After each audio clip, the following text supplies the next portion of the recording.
Bonjour and hello Wranglers, welcome to the Hatchery. My name is Canadian Guy A, and I'll be your guide as we go over the different species of voidlings that you'll encounter in Voidling Bound. Our next voidling is described as passive, but if you get too close, you may be quickly becoming its prey. Meet the Nimiod. The Nimiod is a small cyclop voidling that resides on planet Solemn. At first, the scientific community dismissed this creature due to its odd appearance and size. However, we quickly discovered that this species of voidling is not only exceptionally intelligent, but also a master battlefield strategist. This voidling has a very unique way of dealing with the Legion forces. As a Wrangler, if you decide to bind with it, you're going to have to think 3 steps ahead. If you can do that, you will find this voidling to be quite an interesting partner. The Nimiod's main attack is Proximity Spark. As you move around while attacking, you constantly deal damage while striking those within range. You might be a bit confused, but the Nimiod doesn't exactly target enemies in a typical way. Now, if you think this attack doesn't seem to be doing a lot, it's also because it ties heavily into its secondary ability, Network Extender. The Nimiod shoots out a node that floats in place. If the node is within range of the Nimiod's attack, it acts as a circuit, expanding the Nimiod's attack rate and range. You can cast multiples of these nodes, and if their ranges overlap, your attacks will refract off of them as well. Even with these 2 abilities, you can see how this voidling controls the battlefield. Additionally, while we don't typically talk about a voidling's capability of jumping, this one in particular is special, as you can continually jump up to a set height. Nimiod's attacks drains very little stamina, but its jumps now also cost stamina. Once you run out, you have to land back on the ground to refresh. Additionally, Nimiod has a melee attack called Drop Down Offensive Strike, where it allows you to drop from up high and deal a good chunk of damage dependent on how long you've been hovering in the air without touching the ground, executing enemies. Additionally, this voidling can dash with Blink Protocol, which can be done while on the ground or in the air, while also becoming invisible and invulnerable while teleporting for a very short period of time. The Nimiod's ultimate is Instant Diffusion, which makes the Nimiod spawn 6 nodes, creating a network of pain for everyone in range, allowing damage to be cast among nearly everyone on the battlefield. The key to the Nimiod is to balance your jumps and stamina usage. If you jump too much, you won't be able to avoid damage from large attacks. Having said that, being close to your nodes grants you stamina regeneration, meaning staying near them will allow you to jump more and in turn keep you up in the air longer. With proper practice and proper timing, your stamina can quickly refresh constantly, allowing for the Nimiod to deal constant battlefield-wide damage. If you decide to bind with this creature, as a Wrangler, you must know it has 2 trees of evolution, Organic and Cyber. If you go with the Organic tree, you will have access to 2 routes of evolution, Rotten and Blooming. Rotten is themed around mold and decomposition, leaning into poisoning and spreading it to all enemies. Blooming is themed around more spore-like pathogens, causing status effects like sleep. In the Rotten line, you can get access to the Creeping evolution. When you deal poison damage to an enemy, it spreads to another who has been unaffected by poison, granting them a stack of poison. Or you could go with the Decomposition evolution. When an enemy takes poison damage, its poison count ramps up, making it an even worse death to all those affected.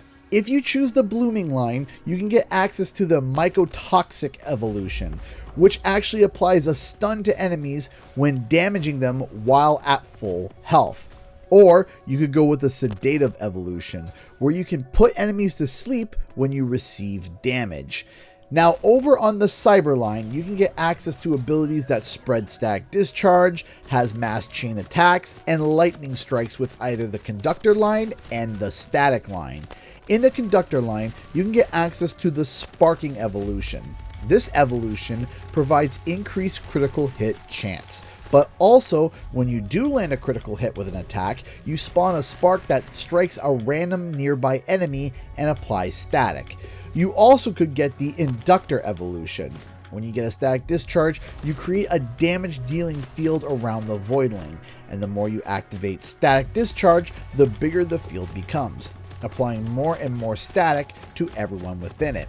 If you decide to go with the static line, you can get access to the positive evolution. One static discharge spawns a spark that ricochets to up to 3 different targets, applying static to each target. On the flip side, you also could have a negative evolution. Upon static discharge, the Nimiod pulls and damages nearby enemies. There are 31 different evolutions of the Nimiod, with varying different ways to stun and destroy your enemies. However, we have detected on our scans that there is a rare plasma mutation hiding out there. It may be difficult to find, but if you do, make sure to bring it back for further research. If you feel like you're falling behind on the battlefield, the Nimiod is a species that powers up significantly via the Cerebrum Enhancer through upgrades. One of the must-have upgrades that you want is Quick Deployment, which increases the maximum number of nodes that you can summon at once. This can be upgraded twice to increase your maximum deployed nodes to 4. Also, Aerial Transmitter makes it so that the node's attack range is increased by 30%. Which also in turn increases its range to receive attacks from the Nimiod. This ties well into the primary attack upgrade with Extended Emission, which increases the attack's range of the Nimiod by 60% while hovering, followed by High Ground Advantage, which increases damage by 20% while hovering. Finally, Multi-Shot is a must, which increases the amount of targets the primary attack can actually hit. While playing the Nimiod, you need to focus on 3 things: node placement, hovering, and not dying. Positioning is key when it comes to fights. Start by setting up nodes in the centermost of the encounter. Begin attacking and start hovering when the enemy gets close. Remember, if you are within a node's range, it grants stamina regen, which can be used for your jumps, so stay within your nodes and you can stay in the air for a very long time. If you need to get to your nodes quickly, use your blink to get there faster. Of course, you can also use your blink if you're about to get hit by a large enemy attack. You don't need to necessarily dodge the attack, as the Nimiod becomes invulnerable mid-blink.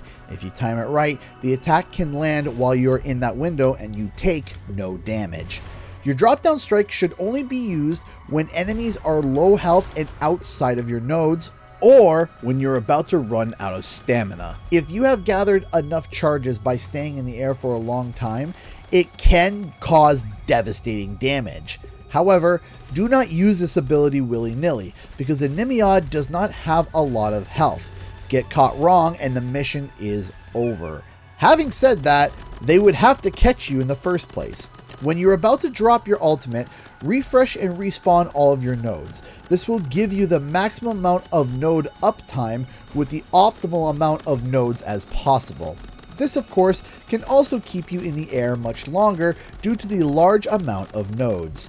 The Nimiod is an interesting and different Voidling that is often misunderstood, but for those that can understand it, will find a creature that can mop up a battlefield with its eye closed.